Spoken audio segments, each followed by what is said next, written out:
ได้รับความเมตตาแล้วก็ความร่วมมือกับหลวงพ่อสมเด็จพระสังฆราชคือเมื่อ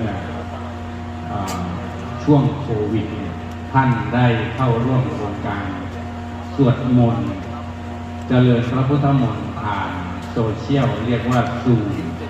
ซึ่งท่านได้เมตตาเข้ามาร่วมระหว่างপরম শ্রদ্ধেয় বান্তি দাম্মাগাইয়া ফাউন্ডেশন দাম্মাগাইয়া বিহারের পক্ষ থেকে গত 2019 সালে যে কোভিডের সমস্যা হয়েছিল সারা বিশ্বের মধ্যে, তখন এই কোভিডের সময় সারা বিশ্বের মহান সংঘকে একত্রিত করে সূত্রপাত করার জন্য দাম্মাগাইয়া বিহারের পক্ষ থেকে দাম্মাগাইয়া ফাউন্ডেশনের পক্ষ থেকে একটা জুম অনুষ্ঠান করেছিল। সেই অনুষ্ঠানে পরম শ্রদ্ধেয় বান্তে